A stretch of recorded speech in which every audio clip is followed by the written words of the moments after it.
வாழ்க வளமுடன். அனைத்து அன்புள்ளங்களுக்கும் வாழ்க வளமுடன்.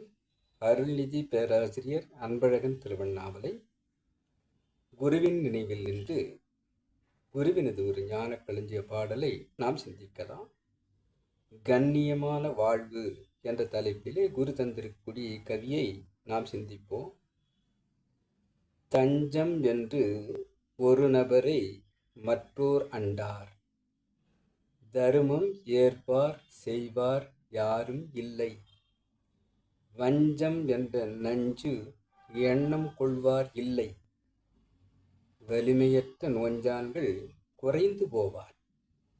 பஞ்சம், பாசம், பகைமை, படாடோபங்கள் பழக்கமில்லா சொற்களாக வழக்கில் இல்லை.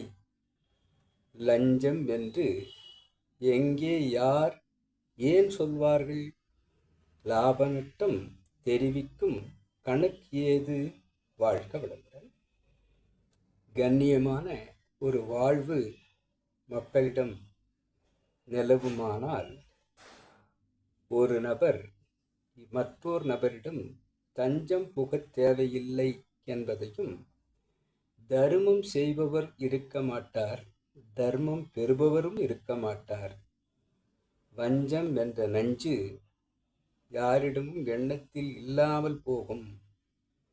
வலிமையற்ற நோஞ்சான்கள் யாருமே இருக்க மாட்டார். எல்லாம் உழைத்துண்டு வாழ்பவர்களாகத்தான் இருப்பார்கள்.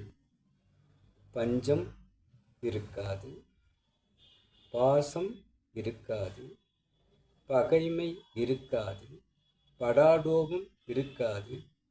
இவை அனைத்துமே பழக்கமில்லாத சொற்களாக, சொல் வழக்கிலே இல்லாததாக அவைகள் போய்விடும்.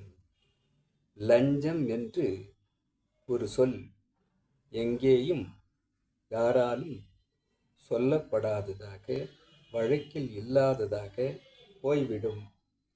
லாப நஷ்டம் தெரிவிக்கும் கணக்கு யாரும் யாருக்கும் காட்ட தேவையில்லாததாக அவைகள் மாறும். ஆக கண்ணியமான ஒரு வாழ்வு உலகத்தில் நிலைக்குமானால் தஞ்சம் ஒருவருக்கொருவர் புக தேவையில்லை. ஒருவருக்கொருவர் பரஸ்பரம் தர்மம் என்ற சொல்லுக்கு பெறுபவரும் இல்லை, கொடுப்பவரும் இல்லை என்று ஆகிவிடும். வஞ்சம் என்ற நச்சு சொல் யாரிடமும் எண்ணத்தில் கூட இல்லாமல் போகும். அவ்வாறு போகும்போது உழைத்து வாழ அனைவருக்கும் சாத்தியக்கூறு இருக்கும்போது உழைக்க முடியாத நோஞ்சான்கள் யாரும் இருக்க மாட்டார்கள். பஞ்சம், பாசம், பகைமை, படாடோபம் என்ற சொற்கள் வழக்கில் இல்லாமல் போய்விடும். லஞ்சம் என்ற ஒன்று சொல் வழக்கில் இல்லாமல் போய்விடும். லாப நஷ்ட கணக்கு யாருக்கும் யாரும் காட்ட வேண்டிய அவசியம் இல்லாமல் இந்த கண்ணியமான வாழ்வு மலரும். அவ்வாறு மலர்ந்துவிட்டால் உலக அமைதி வந்துவிடும் என்பதை இந்த கண்ணியமான வாழ்வு என்ற இந்த கவியில் கூறும் குருவினுடைய சிந்தனையை ஏற்று நாம் பயணிப்போம். வாழ்விலே வெற்றி, மகிழ்ச்சி, மனநிறைவு கொள்வோம்.